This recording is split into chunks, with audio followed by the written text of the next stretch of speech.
is a legend of one man who persuaded his friends to watch every Godzilla movie ever made. This world is on the brink of destruction. We need you now, Godzillavangelists!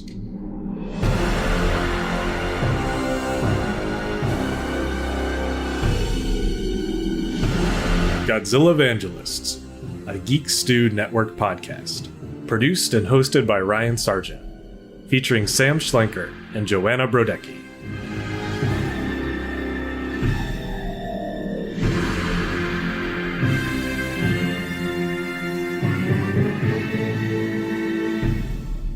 Sam, Joanna, I'm so excited to see this new Godzilla anime series, aren't you? Sure am, Ryan. Wow, can't wait.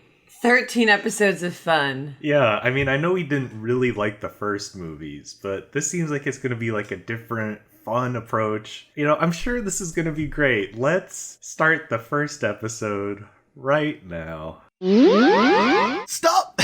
Stop! Whoa! Hey, hi, it's me, Geek Stew President, Matt, back from the future. You don't want this. What? You don't want none of this. Why not? But the singular points. I think this show was made for calculus PhD majors and people who have a thing for robots with high-pitched voices. You don't... Nah. Don't do this. Hey guys, it's Greg Jones. Greg, what are you doing here? What? I'm also from the future. I've come back after seeing the second season, and you know what? It worked itself out. Whoa. Wait a minute, who's this guy? Did I time this right? I thought I was the only one from the future. Did I come back too soon? That's actually 1950 when you came back. I've never even heard of Godzilla. It's 1950. That's right. What's Godzilla? Sam, let's vote and leave Ryan out of it, though. You and me just vote. Are we going to watch it or not? I say we bend time, and before we even start the first season, we watch the second season. Okay, I'm in. So that the first season makes more sense. Yeah. All right, well, see you, Ryan. We're going in the past future, watching a show. We'll catch you earlier. After the podcast is done and we've watched them all. Ryan, have you been recording with other people from the future? I am Craig. And you didn't tell me? This cold opening has gotten as confusing as the show itself. Ryan, I am your future friend that you have replaced Sam and Joanna with. You merged. I am. Oh, suddenly this is my voice. Ryan. As long as the merged Sam Joanna robot still calls things precious. All right, we can confirm. And is pretentious about Memento, I think I can get along with this situation. Uploading Precious Protocol now. Memento is precious. I love Memento. It is so presh how it goes forward and backwards at the same time and meets somewhere 2/3 of the way through the story. Well, welcome to Godzilla Evangelists. Woo! I'm here with my wonderful co-hosts, Sam and Joanna, as well as returning guests, our lords of anime, Matthew Charles and Greg Jones. Woo! Hello, hello. So glad we're all here together at last. And if you couldn't tell, today's episode is all about Godzilla Singular Point.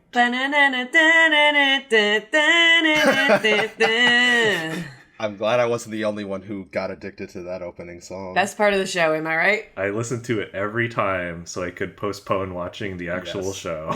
Yeah. What a sick intro. It was kind of sick. Sam, I thought of you. I was like, I hope Sam thinks this title sequence is awesome, because I do. But he's more experienced. I mean, no, I like it. Just it every time it kind of caught me off guard. I was like, I don't know. I'm finding myself not hitting the skip intro button. This is kind of sick. I like it. I kept watching it and catching a new thing in it, a new shot of the main characters, I guess. But it was cool. I liked it. We watched every single episode, all 13, from start to finish.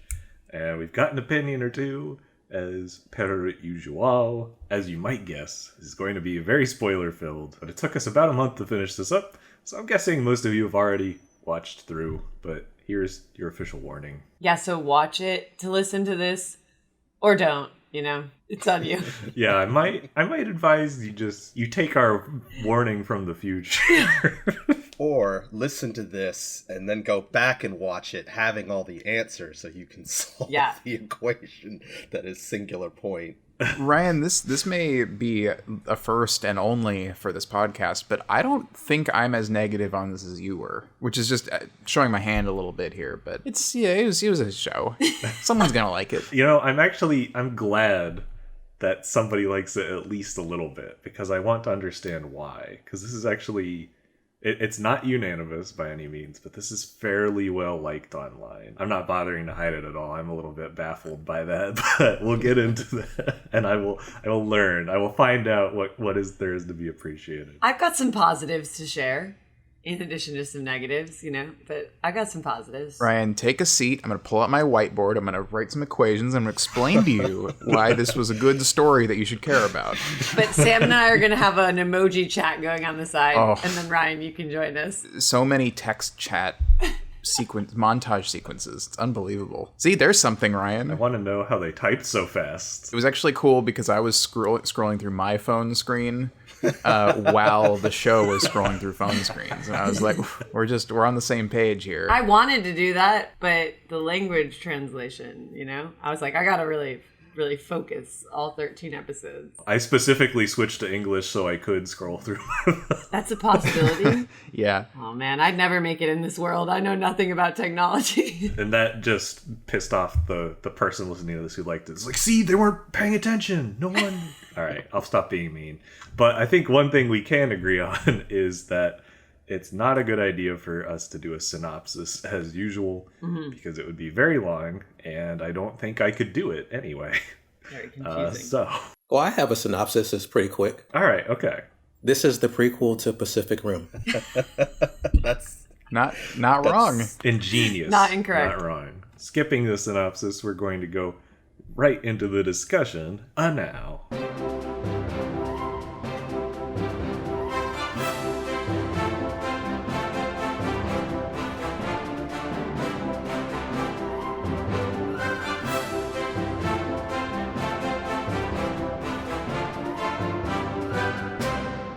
All right, so Singular Point shares exactly one thing in common with Godzilla vs. Kong, as a overstuffed cast of characters. Man, you're just coming in hot, Ryan.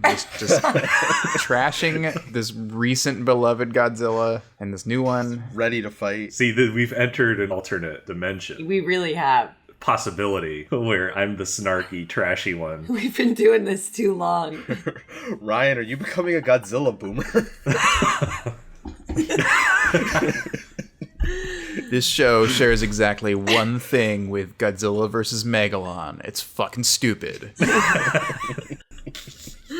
All right, I'll lighten up. There's things I like. Ryan, stay bitter. We love it. It's fun for us. Let's talk about the characters. So first we have May, the only one whose name I didn't have to look up. I liked May. In thinking about the massive cast, I think as we go through characters, we should say, would you keep them if you were rewriting the show, or would you cut them?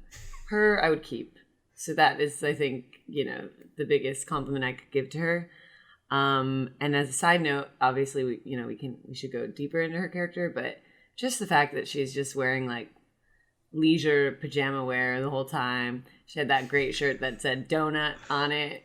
I just appreciated her for that. She was really lost in her studies, committed to the cause, gave no fucks. Yeah, no matter where she went, fancy restaurant, a scientific conference. It doesn't matter. Could not be bothered to comb her hair. She has been quarantining for a year and she's not changing anything about it. Yeah, I mean, I think this may just be kind of showing my hand for all of the characters, but I don't think anyone's particularly deep. Like, there's no one where I feel like I know them. Like in a real personal way, but I liked her. I thought she was likable and enjoyable to see her sleuth on screen. Yeah, and her robot pal were cute. Her character kind of has the toughest job of all, which is to make this thing that they're doing, which is a whole bunch of pseudoscience, both sound believable in that world, be entertaining, and then let you think, oh, this is complicated, but I'm also following it. because in real life, this stuff is really hard to follow if you're good at it. It's really hard. So they have to make it both seem hard, but make it simple enough that we can watch it and be like, oh, all right, well, I don't know how you're getting from A to B, but I see that you're going from A to B to C. And then enjoy being with her at the same time. So it's the hardest lift out of all the characters, I think. And in that sense, I think she's really successful in both being the type of character who she is, which is like a young, brilliant scientist who's mostly concerned about her science, and not how she looks or how she's presenting herself to other people or interpersonal relationships. But she's allowed to be just a scientist and be brilliant, but also be fun and relatable and look like someone that you might actually encounter. See, Craig, you always bring a new perspective on this, and I'm like, damn, maybe I am being too hard. Ooh, Ryan's gonna love the show by the end of this episode. I can't wait. Piggybacking on that, again, I think the thing that makes her enjoyable is I could see a world where they make her brilliant. I think in the previous Godzilla animes, her character would have been brilliant and also good at a lot of other things. And so it's like she's super confident and like, and serious about her work. And in this, it's like the fact that she's kind of like smart in this way and also sort of like maybe not ultra confident in other ways makes her just kind of more fun. She's just a little bit more of like a fun character than I guess there are a lot of ways to make her less fun. I can accept that. I mean, she's certainly likable. My thoughts on May is I'm kind of split because on the one hand, there's a lot of things about her that I like where it's like, even thinking about Godzilla movies, it's very rare to find a lead where it's like, you are important and critical to the story purely because of the science and your knowledge, not just because you're cute, not just because of a love interest, not just because of like some weird ties to the plot, just like she is one of the central figures and kind of figuring out what's going on. And like, that's really cool and that's really refreshing. And I don't see that a lot, but I also think it's like the mystery itself was so convoluted and dense and hard to grasp at times that it was just kind of like, it felt like her, and I can't even remember white-haired boy's name, but like, it felt like their two characters needed to be one character. And that way you would have the balance of like, yes, I am trying to solve the mystery, but I am also doing and taking actions that are like contributing to the plot or like having more of a connection. Because there's also this feeling of like, she only really is able to get completely keyed in because she accidentally downloads a sentient AI from white-haired boy. And like, nobody ever really comments on that. Like, this thing is brilliant, but it just kind of shows up and falls into her lap. So it's just this weird feeling of like, I liked her kind of in general, but as I got more into the specifics, it's like, all right, you're here to babble about psychobabble, but it's also just like, wouldn't it be cool if you got to steer the robot? Wouldn't it be cool if like, oh, you had this rapport with the little, is it Pedalon or the name of the AI? Pello 2. Pello 2. Like, she has such a rapport with Pello 2. Like, wouldn't it be cool if it wasn't just like, oh, you just downloaded him, but you invented him too? Like, it just felt like it was like a half step from being something really, really great. I guess you touched on one of my big issues with the characters in the show in general, which is they all talk like weird robots who don't have motivations or desires beyond academic ones. They seemingly have no distinct take on life and how they go through it. And almost everyone is like talking at the same level. I'm like, how are you all so smart? How do you all understand what you're talking about? Could you give like an example or two? 80% of the show. Almost every scene in this blends together. Almost every conversation in the show is about archetypes, singularities, programming, or speculative biology. There's no feeling in terms of how do you feel about this. Are you frightened? Are you confused? Is there something that you want to accomplish that is being interrupted by this disaster?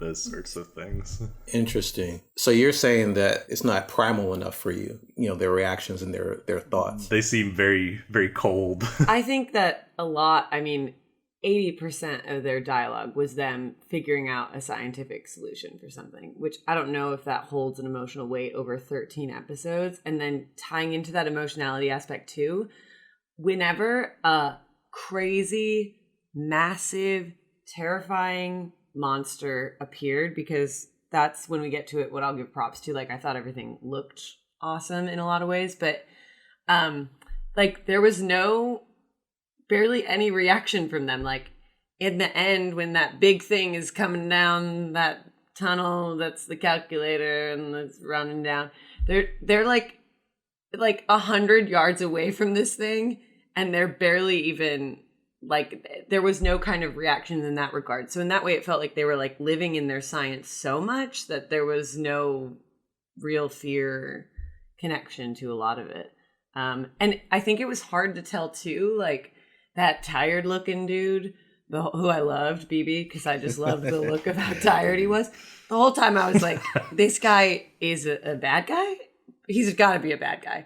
But then I was like, wait, are any of them bad guys? They played up this whole oh, we're kind of evil. We got a secret thing. But then they weren't really bad. They were just all kind of not doing much. I was so confused when at the start of episode 11, there was this scene, the blonde journalist Kai, he was evil. I was like, wait, yeah. Why are you evil? What are you doing right now? And then he was helping May later to do basically exactly the same thing that Yoon wanted to do, and I was so thrown off by that. Yeah, and I think for May too, in regards to the robot solving a lot of stuff for her, a lot of stuff was just happening to her where Professor Lee would be like, we're going here. No, now we're going here. Now we're here. Now we're in India. Now we're in Dubai. Now we got to go here. She just kept getting placed. There wasn't her taking the initiative. Not that she would maybe know how, because she's a young student who isn't living in this world. But I also felt bad. I'm like, are they paying this chick for this? What the hell's going on? The world's worst unpaid intern. Literally. I'm like, this gal is getting taken. No, she's a student athlete. She can't be paid. She can't do merchandising, can't sell her signature. Most of the characters were likable. There weren't any where I was like, God, they're just an embarrassment to see. I cringe every time they show up. But I do think that you don't know any of them beyond the stuff outside of themselves that they're talking about or trying to solve. You can get kind of surface characteristics about the way that they sort of act, but you don't get.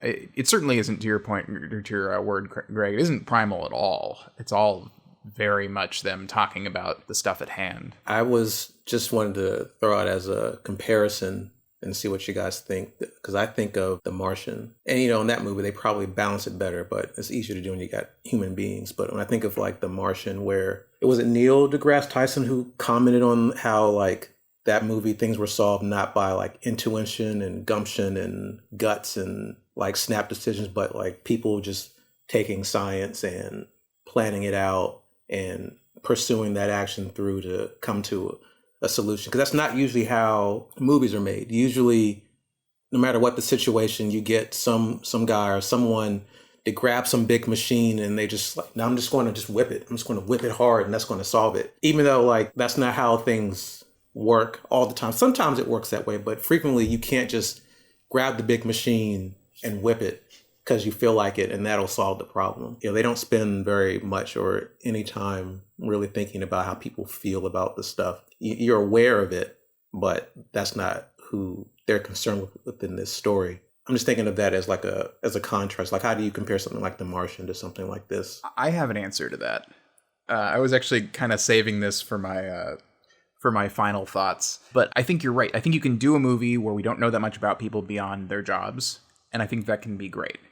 I think my issue with it is that it seems like very little of what happens, especially as the show goes, has to do with the actions or consequences of what characters are doing, and has everything to do with them being doled out more information over time. That's my beef, is that it's super on rails because it's just well, now we've come upon this new piece of information. Well, now we've come upon this, and there's very little that's like, oh, because that character did blank, that's why they figured out blank. It's being given to them it's often kind of arbitrarily as to why they're getting what at what time. And that's the difference, I think, with The Martian. And I would say, too, it's not like the ending was even like, yes, certain steps that they completed and figured out did lead to that point, but still a huge hurdle at the very end was kind of luck and the robot doing its thing on its own. Like, they didn't say we need to reboot the robot to get it to this point. Like, the robot just started rebooting, and then suddenly the robot was like, I am the answer. And beautiful moment for the robot, you know, like, I loved that robot arc. I was all about that robot arc.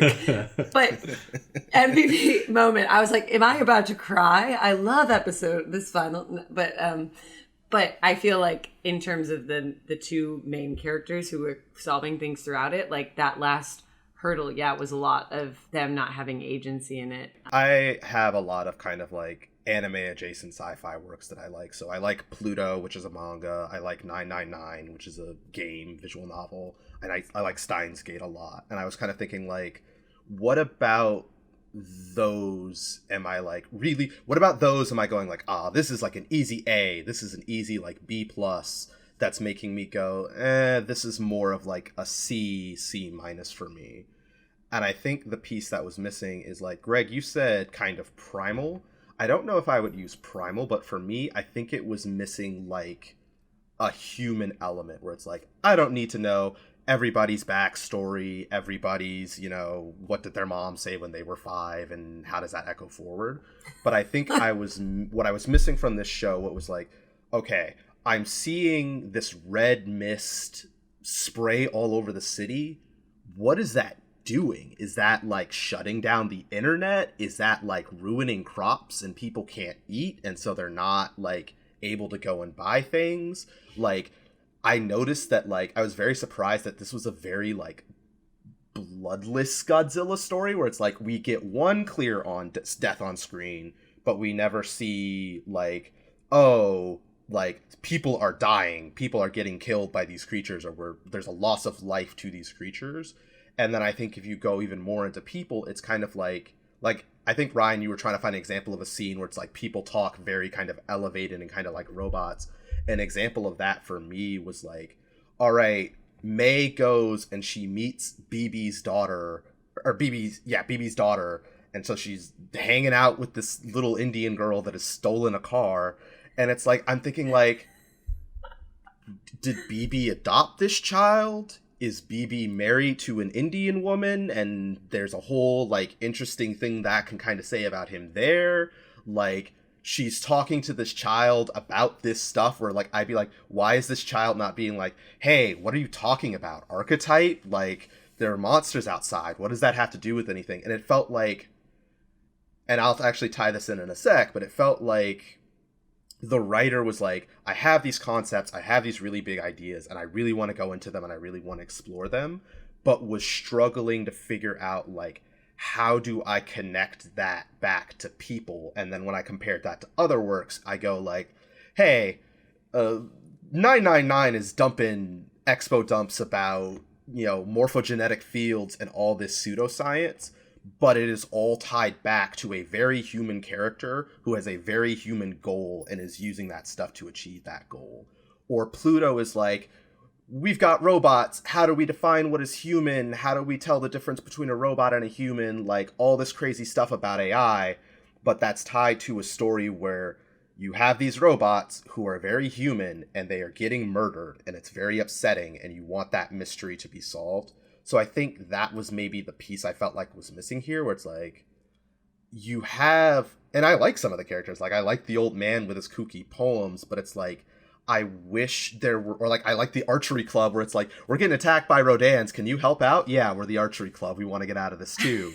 But it's like, I needed more moments kind of like that, where it's like, here is this problem, I need to see how people are affected by it. I need to see on an emotional level, on a practical level. And I think that's what I felt like the show was kind of missing, where it's like, you can have all this crazy, orthogonal diagonalizer solving calculus equations and that, but it's like, tell me what the red mist does to the people in the red mist is, I think, what I was missing. I'm not opposed to complex scientific ideas in stories, but I think unless you're like a storytelling master, like a Stanley Kubrick type, you gotta either base it in concepts we understand and then expand out from those, or have a simple emotional arc to ground the science stuff, or ideally both. But instead, not only did I have trouble with like the character stuff, but they started with 3 theoretical concepts that already don't exist. Like the first episodes are like time manipulation, speculative biology, and archetype creation. So those are like the building blocks. And then they build out crazier, more theoretical stuff from those. So that is like, I already like was having a hard time understanding the base idea. Maybe I'm dumb. No, I suspect that you understood it about as much as you were supposed to. You just probably didn't feel comfortable with that. But I think you understood it about as much as you were supposed to. I could vibe with that. The fact that you can say those things back should tell you like how much you understood it. I feel the whole time watching too, I was like, the real MVPs here are these actors who know goddamn shit about this, but are spending 13 episodes talking about it and really giving a damn. But I think too, for me, by like episode 8, I was like, I don't care. Just these monsters are too big. This red shit's everywhere. It's just gonna end. The world's gonna end. It's fine. Just let it end. It's gonna end, and that's fine. Like I didn't have any fight in the game. I do have a little factoid, like a minor thing to tie into this, just because I did a little digging. So I was like, I'm curious about like who made this show, like who is the writer, who's the director. So the writer of this show is a guy named To In-jo. He is an ex-physicist.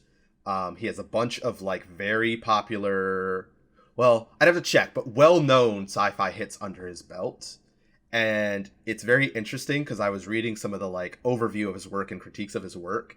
And basically what he gets a lot is like his works are known for their scientific lucidity, but literary impenetrability. And other terms were thrown around, such as indigestible, sleep-inducing, and reader-unfriendly. And it's very strange, because he gets these, like I think he's had at least 2 other films that are based on his work, or were, like, adapted from his work.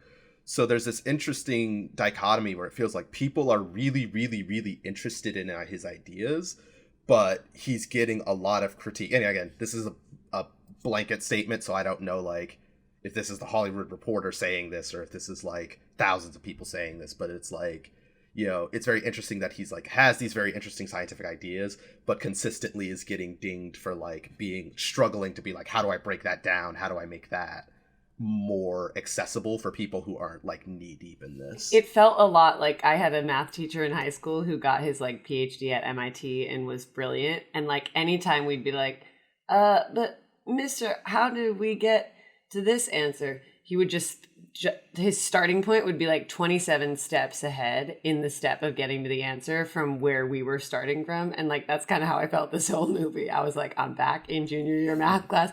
They're just 30 steps ahead of me the whole time. I'm never going to catch up. I don't want to be a hypocrite, so I should say a realization I had partway through this. I'm like, God, would you stop talking about the same thing all the time? But then I like flashed back to college when I was having a conversation with some people in freshman year, and this one girl who wasn't in the film program just interjected like, can't we talk about something other than movies for once? And I'm like, oh no, that was us. The 13th evolution of the archetype traps the monsters, converts the red mist, and traps the monsters. Did you guys know that the 12th evolution gives the monsters really bad teeth? I'm talking about the orthodontical diagonalizer. God damn. Sam.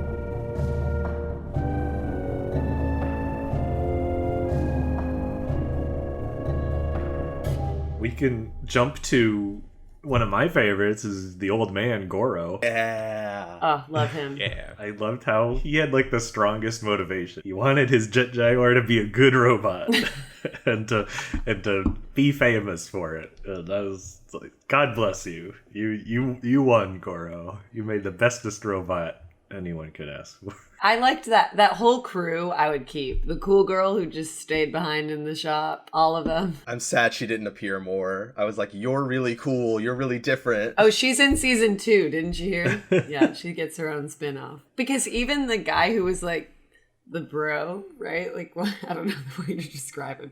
He at least seemed to be not as smart as his coworker, but still like smart and, interested enough. Did he die or did he not die? We don't know if he died. He probably didn't die because no one died. I don't think he died. No, he didn't die. Okay, but yeah, that whole team, I would focus even more on them. Of the non-bad guys, but the kind of bad guys, of the other people, I would think maybe keep Professor Lee and BB, and I don't know that we need all the others. Well, I think Lee died. She did die. She was the one death. Lee is explicitly dead. Because she made a human decision. She made a primal decision. That's what happened. Why was she saving the cat? Did everybody love BB? Something about how tired he was just really hit me, and I really was there for it. We went, my friends were in town, we did this thing. You get your photograph taken and you get your aura read. And the woman, for all 7 of us in the room, first thing she said, she was like, all right, you're very tired. You're exhausted. You're so tired. All of us. You all need to sleep. You're tired. So I think it just related to him on that. Yeah, he did seem like he was being set up to be the villain. Yeah. Like early on, I was like, oh, okay, we've met the villain. And then you're right. Then we met the journalist. Something about these like kind of angular blonde men. So many of them. You just don't trust them, He definitely seemed a little unhinged, which is what I liked about him, and maybe probably seemed like he was going to be the villain. And I trusted that he was smart. I don't know why, but I was like, yeah, this guy knows what's good. Maybe because people were always like, well, BB will know. That's probably the reason why. But his relationship with his daughter was fucking weird. But I was also kind of there for that too, because I was like, this is a fake world. Sure, she's an adult who's 12 who cooks dinner. Why not? It's very anime. And that was kind of why I was like, I felt like the show was like a C and not like a D or an F or just like a total failure, where it was like, when I look at a lot of these characters, like I see either moments that set up these really interesting dynamics, or like I see the potential for really interesting dynamics, where I go like, you've got these team of engineers, they're building a robot, they're going to this one weird restaurant called, was it Brazil or something all the time. I go like, oh yeah, that's really cool and interesting. Or it's like, hey, BB is this weird weasel of a man who's like doing this plan that seems like it's evil or won't work or something like that, but he also has this like daughter who's like really independent, and they have a weird like, she's basically the parent to him kind of dynamic. And it's like, that stuff is there and that stuff is interesting, but it's just kind of like, I felt like it needed to be turned up more, or it needed to be like more keyed into what the show, like the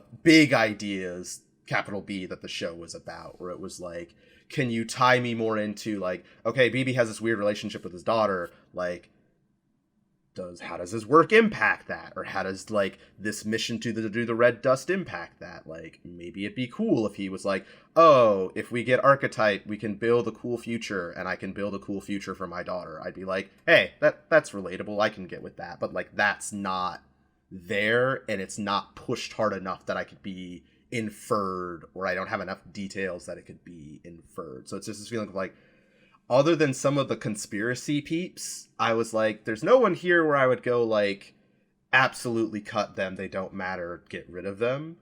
But there were moments where I was like, either merge these together or flesh it out more so it has more of a purpose, it has kind of more staying power, was kind of what I felt with a lot of the cast. Yeah. Like that businesswoman. I'm like, who is this businesswoman? Why is she everywhere?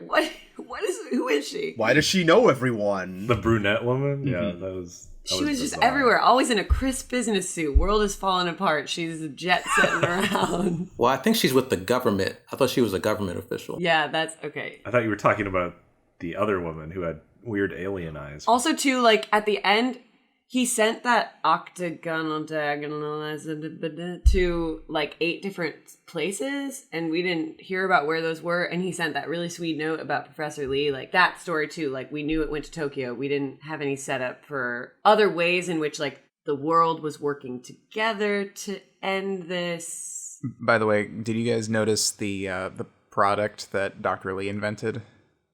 The fancy arch supports, orthogonal diagonalizer. You. No, you guys didn't. You didn't notice it. Sam, I want 5 more of these by the end of this episode, or you're cut from the group. I'm working on it. This is an interesting one because Jet Jaguar is in Godzilla versus Megalon, which we're not going to cover for a while. I've secluded it away for its special moment. 2023, baby. That's actually probably literally right. But anyway, hadn't appeared in a single Godzilla thing until now. Is the first reappearance, and we'll get into that more later. But people were going wild to see Jet Jaguar was back. I loved Jet Jaguar. On the subject of bringing back lesser known or loved Godzilla characters, how about Gabra? Just Gabra at the bottom of a big pit. That was great. that made me. Yeah. Why did they change his name? Yeah, it's a good question, but probably because they assumed that people didn't care that much. Maybe it was more of a wink than an outright return of the character. I see it as like an Easter egg. It seems like it's worth kind of noting that a lot of the series has these callbacks to previous characters from Godzilla lore. I think that it seems to be like a big part of the Easter eggs. I mean, even the orthogonal diagonalizer is kind of based off of the oxygen destroyer and the same initials and all that. Like a lot of these things, they're just in the design is saying, there are callbacks to other characters and incarnations throughout the history of it, which I kind of, part of the reason why I like the show, just because as someone who hasn't seen as nearly many movies as you guys have, just seeing that they're like taking things from the past and then weaving them in and playing with them and remixing them, I thought it was just kind of interesting. I just want to call out, though, that you should be a guest on every episode because you for sure remember more Easter eggs than I ever recall, having seen this many movies at this point. You're bringing stuff up. I'm like, oh, yeah, that was the thing, wasn't it? Right? So super appreciate that. To be fair, I watched the show, but then I looked up some stuff, Okay. But I appreciate it. But I think with Jet Jaguar too, like the character arc of the robot, like the robot, like the whole time you're like, this robot, that old man is like, my robot. And you're like, this robot is not like, don't make it fight any of the things. It can't do it. And it keeps getting beat up and beat up and beat up, but it keeps coming back. But I think there were a few jokes that I liked in the first few episodes, and those seem to have fallen off, and I wish they had stayed with that. Like there was one joke when the guy is new and the bald man, before he shows him the thing in the basement, like he's trying to pull out all this stuff and he brings out an overhead projector. He's trying to find something. I don't know. It was just oh yeah.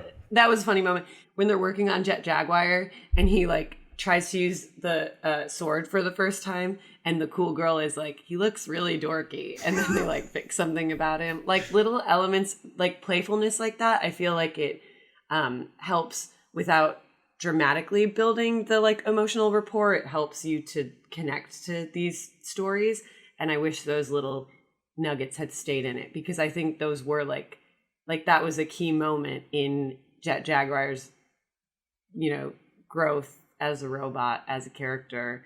And I feel I don't know, I just wanted to see more of those. But I feel that the robot was the one character that successfully built, whereas our other characters kind of came into the show pretty smart and left the show pretty smart. And now maybe they're just going to be done with college and work in the real world. I agree. With a lot of the stuff you said. Jet Jaguar definitely is one of the more interesting characters to watch grow. And yeah, the moments of lightness when they did show up really stood out to me, especially because a lot of them were really clever. One that was later in the show was when the baby Jet Jaguar is playing with the moth and it flies away, and it's we could not agree on the rules to play. I'm sad. This is a very funny thing for a robot to say. Oh, that was sad. That broke my heart. Or when there's only one Rodan and it gets killed, and it becomes like the town mascot. Like they're making plushies of it and having like a Rodan festival, Rodan curry. I thought that was like very true to life, like what would happen if something like that really happened. I was very amused by that. For me, like Jet Jaguar is kind of a springboard to like when the show was its strongest for me, because that's when I felt like, okay, like there's the like serious, this is a metaphor for nuclear war and all of its horrors side of Godzilla, but there's also just like a fun monster fighting, campy, lighthearted, enjoyable side of Godzilla as well. And so it was really like my most tuned in moments of the show where it's like, hey, we've got this dinky tin can of a robot. We're trying to fight these monsters. It gets busted up. We try to find a way to fix it. Like watching the AI for Jet Jaguar kind of slowly evolve and kind of become more involved with these people. Like the one few emotional moments I had in the show was when like, I think it was basically Jaguar's sacrifice at the end where it's like, oh, I've solved the problem. And then... when it looked... yeah, and then it's just like, all right, fix the problem. I'm like, oh, Jet Jaguar's dead. Fuck.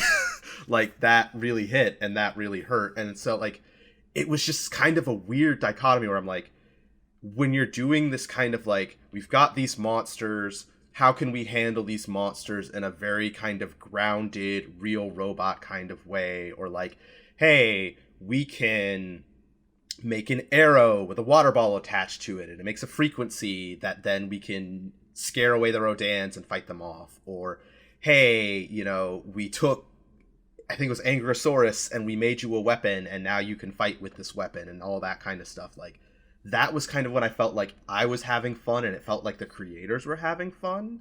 And it felt like that was kind of at odds with, like, it wants to deal with this really dense, really complex, really heady mystery and puzzle to solve. But then, like, as soon as we switch gears to, like, hey, we're going to go fight a bunch of spiders in a mansion, or not a mansion, but, like, at a boathouse and deal with that. I'm like, oh, yeah, this is fun. This is kind of threatening and scary. Like, I can vibe with this. And then it's back to, oh, okay, all right, I guess the AIs are going to go back in time now. Yeah, I wish those things had been hooked in closer. They had, like, developed and built off each other. Ryan, would you agree with me that Godzilla was just really hogging that screen time? Just really a real camera hog there, Mr. Godzilla. He definitely set a new record for least screen time by percentage. Is that true though? Compared to the 2014 Godzilla? It might be more overall, but by percentage, when you like take the entire show runtime into consideration versus the 2-hour movie, yeah.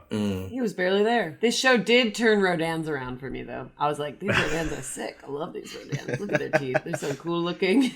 And then I was like, should I watch Rodan the original again? And then I was like, no, never do it. Don't do it. We're all getting there. Yeah. I did really visually like a lot of the stuff. I didn't mind that they played around with the designs. I thought a lot of them looked really fresh and cool. But from a thematic point of view, I thought Jet Jaguar was the only quote-unquote monster they got right. Because I didn't really feel like it was distinctly Godzilla. I feel like you could have swapped it out with any other monster or even just made up new ones and it would have worked just the same. There's nothing thematically built in.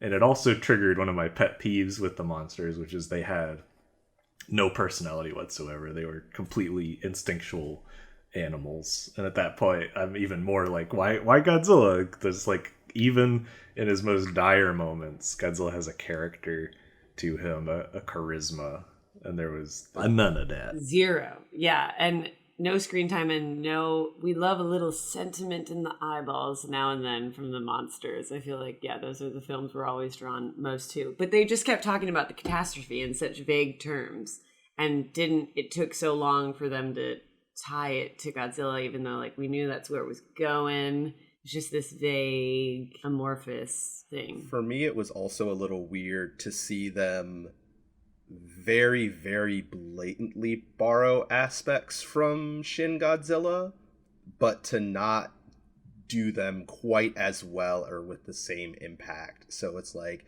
hey, Godzilla's laser in this anime is pretty cool, but I'm like, I've seen the scene you're copying, and the scene you're copying makes that moment hit way harder. Or even just the idea of we have a Godzilla that is evolving and changing. And like you said, Ryan, I felt like in that specific movie, it was like those changes were like weird and gross and awkward. And then when you finally get to the final form, like even though it doesn't have a lot of direct emotion, there's a lot you can pull out of its design, and there's a lot you can take away from its design. Whereas this one, it's just kind of like, all right, he started as like a big red sea dragon, and then he just became kind of a big chunky boy. But I'm like, it just like, it was weird to see, like, I like the callback, but I'm like, I would have liked the callback with a little more elaboration on it, or a little more like things that made it more distinctive. Whereas it felt like, this is cool, and I like that we're pulling from some of the later stuff too, but like it felt a little undercooked at times with some of their references of the things that they would do. We haven't watched Shin Godzilla, obviously, but he's like really small in that one, right? He's like halfway up to your knee. Just for that, I'm going to punish this. I'm going to steal this from you. The reason he's so short is his back is crooked. He needs to see his orthopedic diagonalizer. I was saving that for my next one. How dare you? Incredible. That's Ryan. You're the best. That's amazing. I mean, I haven't seen a ton of anime, but looks-wise, Jet Jaguar and the little dog bot and the overall look of everything is what kept me going for 13 episodes. I was like, all right, at least this looks fucking cool when the monsters are on screen. At least I love the old man, and I love their jackets that they're wearing. Those jackets are cool. I'd wear one of those. Yeah, it was a bummer that everything looked good because the story behind it wasn't strong enough. Like, I won't watch this again. Godzilla forms are all based on obscure Godzilla monsters. There was like a weird trend in this movie of depicting monsters that had only ever been in one Godzilla movie, whether it was literally like Jet Jaguar or like as a reference. Like the spiders look like Megalon. Godzilla looks like Titanosaurus, Gorosaurus, and Varon at various points in his transformation. As we said, Solunga looks like exactly like Gabra. So I understood the point of that. I like it only because it might be that I'm kind of scarred from having just watched Space Jam 2. I'll explain, but like I like that they are not just going for obvious nostalgia points, but it's more of like a wink. It's kind of like an Easter egg as opposed to a like, hey, look, it's that thing you like. You guys like this, right? Which you could. I understand, Ryan, your distaste for not actually, like, almost this not really being about the Godzilla monsters at all and not getting their character at all. But in terms of just like, if you're going to reference something, yeah, have fun with it. Go deep. Do some deep cuts and let people kind of search for it, as opposed to it just being like, you know, hey, look, it's obviously Ghidra. Everyone likes Ghidra. I dig that aspect of it, picking lesser known ones you want to go with. But weirdly, it pisses me off more that it's not the real thing. It feels like cheap lip service. Like, yeah, this looks like that thing you haven't seen in a while. That's neat. We know Godzilla, but without like having to interpret that monster in a new way. But they did interpret them in a new way. That Gabra wasn't just Gabra. Only visually, though. Yeah, well, right. We've gone over the fact that they, character-wise, have very little to do with anything. I'm just accepting that as fact. I think you need to watch Space Jam 2 and come back to us and see if you still feel the same way. I kept thinking Mothra was going to show up with that song. Shout out to the song, too. Yeah, that was fun. The music was great. That might have been my favorite part of it. That song was haunting and beautiful. I thought of Ryan when they were kind of early in the show. I don't remember the exact moment, but they started playing the Godzilla theme over something that wasn't necessarily Godzilla. It was something to do with the red mist. And I was like, I wonder how Ryan feels about this, because on the one hand, the butterflies in his stomach are going nuts right now because it's the Godzilla theme and he loves it. But on the other hand, it has absolutely nothing to do with the things he loves about Godzilla. I thought the theme was showing up whenever like it was Godzilla's specific influence that was causing it, though. Right, it was. I'm just saying that like when you're in episode 5, which is long before, I guess that's a spoiler, but long before Godzilla actually shows up, you're seeing a thing, and yes, you're right, it wasn't completely off. It was something that had to do with Godzilla, but we didn't know it necessarily yet. I liked it, actually. I was recognizing that they were like echoing these things and leading up to Godzilla reveal, or as Greg astutely pointed out, his influence sort of shifting things. It just turned out that reveal didn't actually matter all that much. Damn. So I have a question. It might take us down a rabbit hole, but it was something that I was thinking about and something that I was kind of in the back of my mind through this whole movie. So this is the second major Godzilla anime project that has happened. The first one being the Ura Butcher trilogy, or the movie trilogy. What are people's kind of takes on how they feel about between the two? Because they're very, at least for me, they're very different beasts, and they felt like they had like opposite but kind of complementary problems, where it's like, oh, this one has this issue, but then this one over here has like a different issue, or an issue in kind of the opposite direction. So I'm curious to kind of hear people's thoughts on that. I liked them about the same, but I actually respect the movies more for having a more successful emotional approach. At least they made an attempt to have these characters undergo an emotional arc, and sometimes it hit the beats and often it didn't, but I liked that aspect of it. I also liked the themes of it, which I was able to latch onto more, like all the possibilities humanity could be. But on the other hand, I thought Singular Point was usually more exciting. Most of the characters were more likable, weirdly, even though they weren't nearly as developed. Those are my gut thoughts. Maybe I'll have some more. I found them both to be fairly overly technical and arm's distance for my taste. We have all these criticisms. I would say up until the last few episodes, watching this, I was like, yeah, cool. Yeah, I like, it's not my thing, but like I'm not mad at it. The movie series irked me more. I think for me, this has a clear leg up in my own taste rankings. I kind of blacked out the movies because I just remember being like, why? What is the point of these? What's happening? The moments in these and the characters that did work, aka basically the robots. And I liked May, and I liked that blonde science guy. And yeah, like Sam said, I had a more fun time. For me, and I imagine, I'm based on when Joanna and I have aligned, I think for me it's that this, even though it's very sciencey and technical, it's not as melodramatic as the movies were. Oh my God, and I think I'm personally more willing to forgive faults in something that doesn't seem to take itself so seriously, or like it's shouting its message at you. And those movies felt like they were shouting their message at me, and so I'm like, well, I don't even think you're that good. So I'm mad. Now I think you're not good. So like, whereas this was like it kind of felt like it was maybe for a little bit younger of an audience, or could be, and I was look, it was fine. I was willing to roll with some characters who are kind of spunky and have some levity, and they talk about some science. Yeah, like I think the vibe of the title sequence, like that upbeat, like,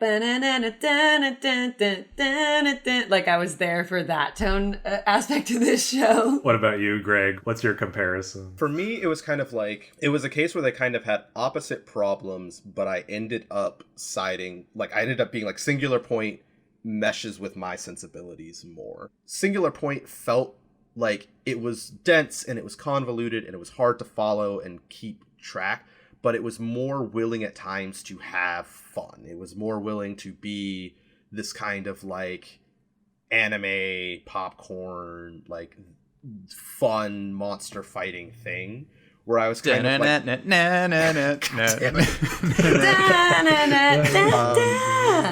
whereas like Urobuchi was like, I like this kind of dire dark tone, but I go like, we got cool jet robots. Why is that not fun right now? Or it's like, you've got a team of army commandos going to a planet and we're going to try to take out Godzilla on foot. Like, why is that not like clicking? Like, I've seen Thunderbolt Fantasy. Thunderbolt Fantasy is literally Urobuchi runs a D&D campaign with puppets.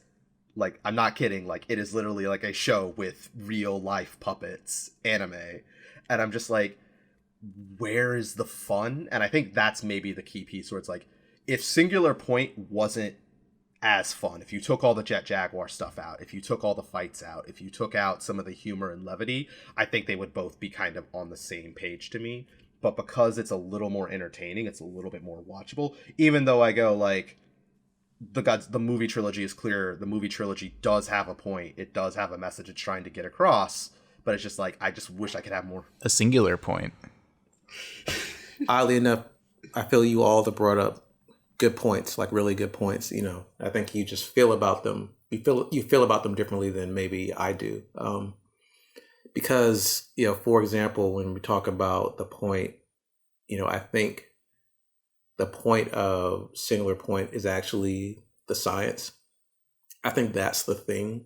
That's the show is about, and just trying to expose people to this idea of physics and multiple dimensions and time travel. Like, that's the actual story. And they're using like a Godzilla kaiju invasion as the framework to discuss that. I appreciate their willingness to commit to the fun. And I think the biggest way you see that is that they nerf how dangerous that situation is by having people not, basically the story is not people running around terrified where their lives are getting gruesomely murdered. Because then it's hard to do that and then still have fun. It's hard to like watch, you know, several, 100 million people die over the course of a few weeks and then it not be serious. It's weird. So you have to kind of nerf the entire situation where people can like jump up really high and fall to nothingness and they survive. Like Nothing. Totally. Yeah. That's intentional. That's like, you know what, the regular rules of life and death don't apply, because if they did, it'd be so much death.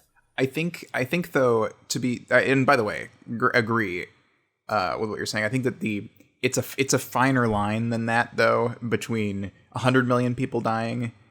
Like I don't think that's what any of us would suggest. I think it's like, it would be great if there was an element of danger like that. I think that's more maybe what we were kind of feeling. It's like, I do think like it felt like there just weren't consequences for the monsters, and I don't think you can have it murder everybody and it'd still be fun. But it can be like, it would be, for some of these characters, it would be bad if that monster hurt me. Yeah. I mean, I would say that that's still there, but because the show is not about watching people die, they're just going to get through it, and they don't really make that the dramatic principle of any of these situations. It's a choice. It's like I feel it's more of a narrative choice to focus on, let's just have cool monsters rather than have it focus on, please don't let me die. And I would also just say, and this is just me personally speaking, obviously, but I've just seen people worry about dying so much in movies, and it's just nice to like not have to worry about that once in a while at least, and just have a different type of fun ride. Especially, with the new ones, it's the same thing as the American movies. It's like either, well, what would it be like if Godzilla really showed up and people are running and screaming and worried about their lives, and then in a way they're not effectual at all with whatever Godzilla's doing because he's huge, so there's nothing you can do about it as a person. You can't affect that. Or it's, there's a ton of destruction, clearly scores of people have died and they're just not showing it, and we're just going to have fun, and yay Godzilla and Kong for teaming up, to fight that guy. Even though, like I said, I mean, even just if they just destroyed a city, like, how much damage that would cause? Like, that's like decades. That's decades of work to bring that back. People are displaced, like their lives are changed.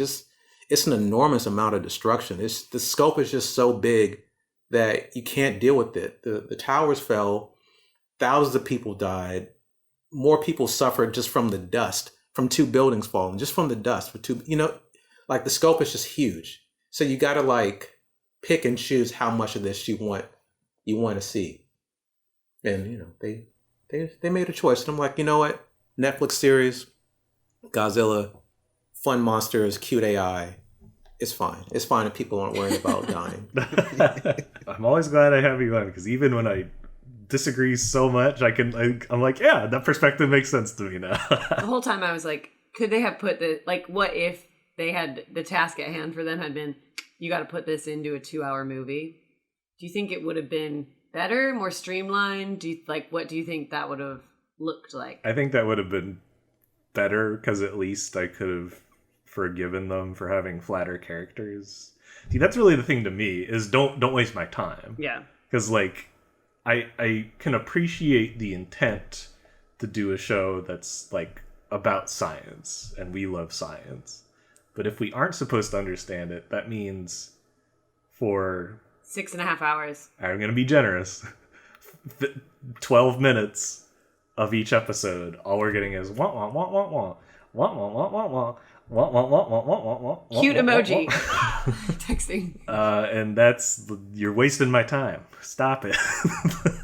Give me something I can understand, or cut that down to a much, much shorter proportion of the show.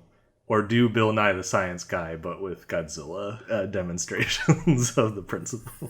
Flexing on my weeb credentials, I think, kind of thinking about that question, I think this is a case where it's like, I don't know if I would have done it as a movie, but I think if this had been maybe like a 2 or 3 hour OVA, so like 4 30-minute episodes, 5 to 6 30-minute episodes, where I think that actually might have helped it a lot, because then you can make the animation pop more because you don't have to stretch stuff out.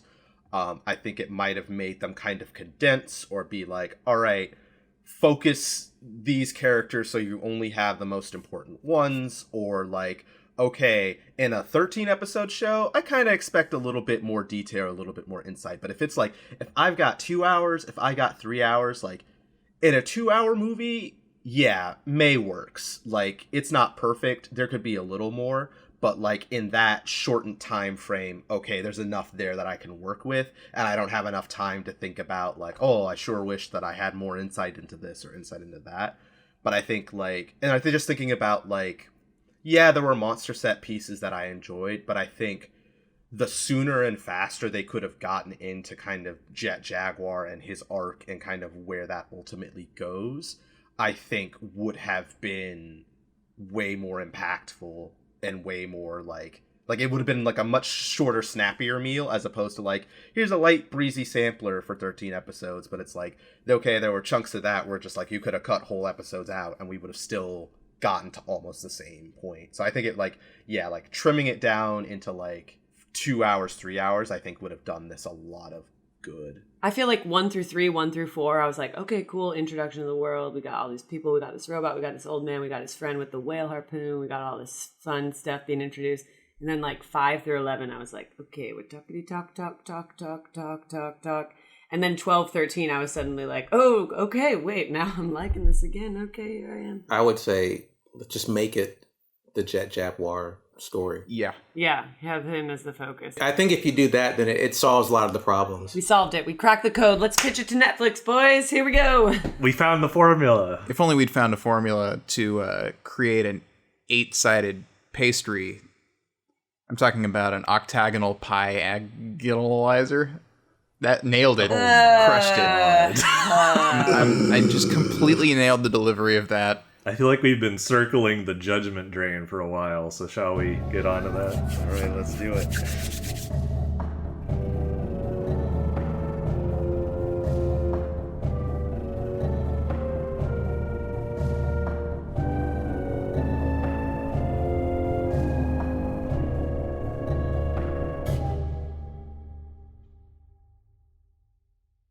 As Godzillavangelists, it is our holy duty to assign each movie its proper place in Godzilla, heaven, hell, or purgatory. Or I guess this isn't a movie. I'm so used to my little speech. Television show. Of course, heaven being the best, purgatory being in the middle, and hell being the best. Let's start with Matt. I would put this in Godzilla Purgatory, but they're like way, way, way at the front of the queue. So it's like, hey, you're almost ready. We're almost ready to let you out. Like, you can see the fluffy cloud heaven from over here. Again, there were flaws. There were a lot of flaws and issues that I had with it, but ultimately I had fun and I had moments where I very clearly enjoyed myself. if someone said, hey, Matt, should I watch Singular Point? I'd be like, yeah, like, don't fret about the science, but you can go ahead and watch it. And that kind of bumps it up miles ahead of some other Godzilla works.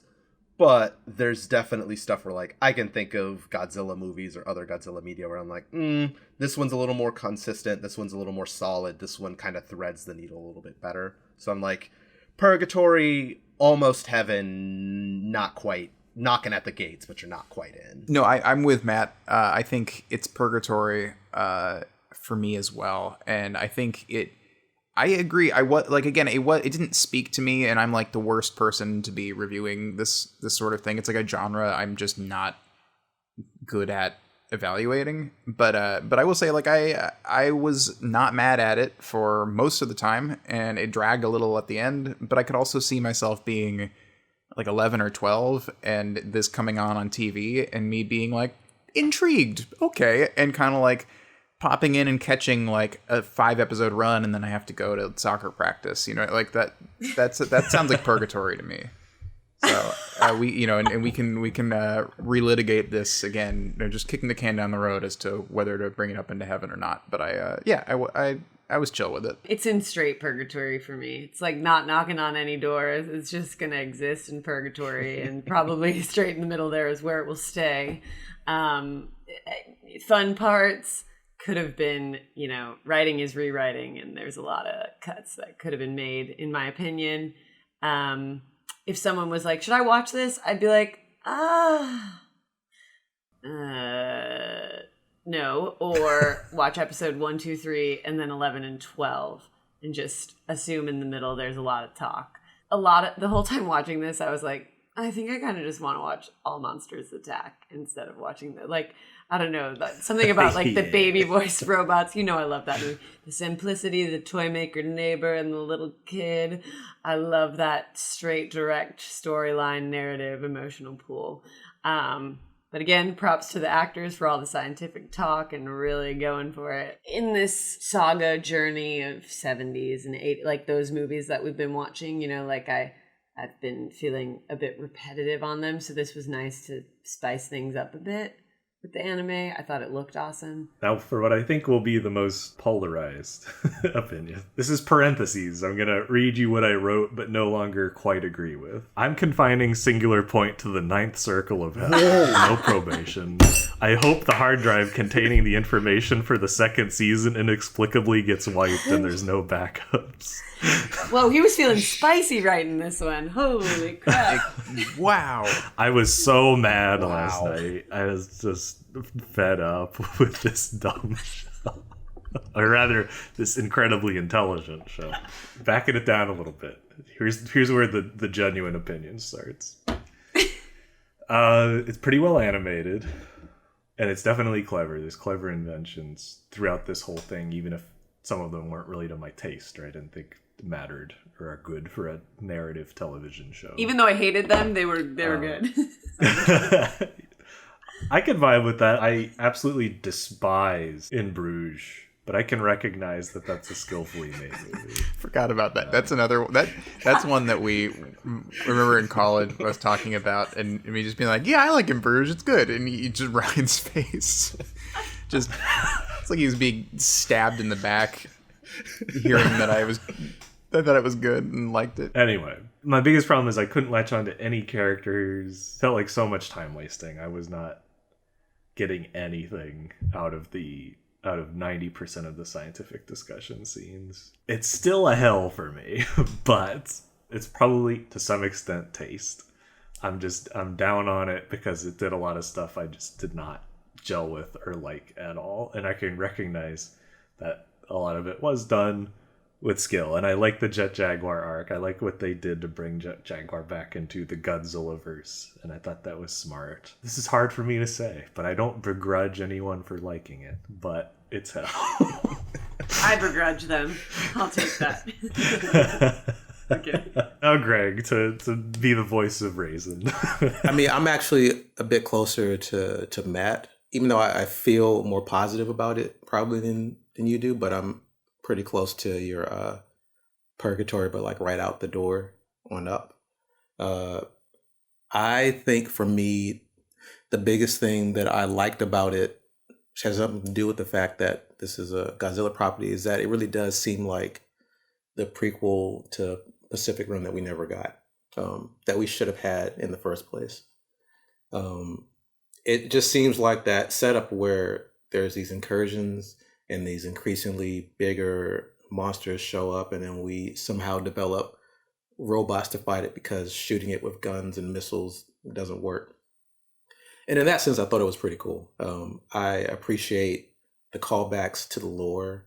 One of the things that I often find is missing in anime is the ability to reference other incarnations of the same thing without it being the exact same thing. Because frequently, like, there's only one or two people that are in charge of making a lot of this stuff.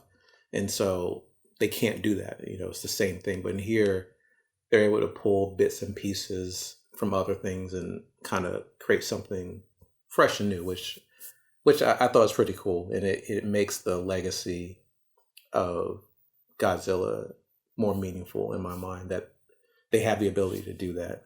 I thought the beginning and ending were the weaker episodes. Because when I first started watching, I was like, man, I got to watch 13 episodes of this thing. I really wish I could watch like some good anime again. I think that's interesting, you like the episode switch, because my experience, having not seen much anime at all, like just the 4 seconds in being like, oh, it's not just a man in the 60s holding a pointer at a whiteboard, pulling down a map, talking about Godzilla. I'm like, refreshing. Ooh, this is so new and fun and colorful. I love it. So I think that's where the paths cross in different ways. Just for the record, I'm completely with Greg on that. I feel the exact same way. I felt like it was like by about episode 5 to up until the last 2 episodes was where I felt like I was kind of in it. I kind of didn't find the ending to be all that. I found it to be a little easy, maybe. So I'm kind of with him. What about you two? Which episodes would you keep if we got to keep 6? I thought it heated up around 3. And then like 3 to 8 or so was a good run. And then was the dullest it ever got from like 9 to 11. Yeah. And then that completely lost me. Like I was back and forth, and 9 to 11 is what put it in hell for me. So by that time I was like, I don't care that the ending's easy. I don't care that it's like very convenient. I'm just happy that like action is happening again. So I liked the last couple episodes for that. For me, it was weird. So I thought like episode 1 was absolute garbage. Like I was like, if I go by my first 3 episodes rule, like I would have watched episode 1 and I would have dropped it like a hot potato. But then like really, really liked episode 2. And then I'm like, okay, 3, 4, 5 was doing pretty good. I want to say it was kind of around the same point, Ryan, where it was like somewhere between like 6 and like 10. I was like, and then the ending was like bonkers and gonzo enough that I'm like, okay, like that was wild. You got me back in. I'm down for this again. Or like the really, really, like, it was funny. I forgot that this was 13 episodes, so I got to the end of episode 12 and I was like, whoa, that's a really like wild, dark, heavy note to end on. And I'm like, oh, there's a whole nother episode. Yeah. Whoops. Forgot that they make these in Baker's dozens. Well, that's the thing. I'm used to them making them in. Oh, I see. Yeah, the Baker's Dozens is 13. But like, I'm used to 12. And so I was like, oh, there's 13? Crazy. I had the same exact thing. Same thing. I was like, I only got 1 more episode. Oh, no, I don't. I have 2. Wait, listeners, if you make it to the end of our pod and to the end of the series, just vote, please, in the comments which 6 episodes you keep, because now I'm curious. Yeah, but speaking of fan messages, I got one here. Ooh. From Austin W. They say, hi, Ryan, Joanna, and Sam. You guys rock. I've been listening for a while now and enjoy your show. You guys have a good balance and fun conversations. Ryan, as a fellow lifelong Godzilla fan, I get you. My brothers would always make fun of my Godzilla love, but Shin and Godzilla vs. Kong has started to change that. Interesting. Joanna, your perspectives are always so strange or funny. Nailed it! That's what I'm going for. Sam, sorry I'm not familiar with all your work, which is a very sweet and apologetic thing to say. But you did a fantastic job on Godzilla vs. Kong, and I really liked all your behind-the-scenes insights in the process and on the movie itself. So I guess this one can also transitively be for Greg as well. Mm-hmm. Thank you. Yeah, it's funny to say I'm not familiar with your work when there isn't a lot of work to be familiar with. Thank you for listening. And for that kind note. Yes, thank you, Austin. Share us with your friends, your family, your enemies, your coworkers. We really would love to continue growing so we can share our Godzilla evangelizing with more of the world. So send our website, our YouTube. We're on Spotify. That's really easy. It's much easier to leave an Apple Podcast review, which we could really use. I saw somebody left a rating without a review. Thank you, whoever did that. Shout out to the anonymous person in the back. We appreciate it. But yeah, whoever loves Godzilla movies, especially cult movies, weird movies, they're gonna like this. As always, thank you so much for listening, and keep spreading the word of Godzilla.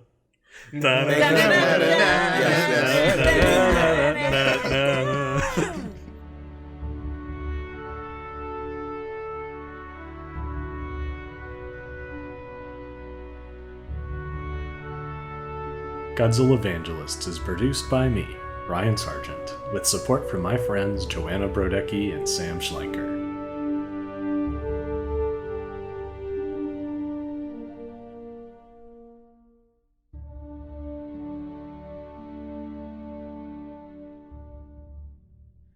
All our incredible music is composed by Robert Mai, and our wonderful artwork is drawn by Cassidy Stone. This episode was edited by Julia Waldman. Special thanks to our families, friends, and the talented artists who made the movies that we talked about today.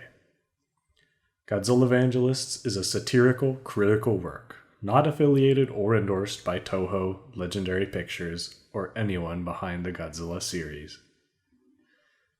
Visit our website at GodzillaVangelists.com. We're also on Twitter at GodzillaCast and Instagram at GodzillaVangelists. If you prefer to listen to us online, we have a YouTube channel. Thank you so much for listening, and we hope you join us again next time. In the meantime, keep spreading the word of Godzilla.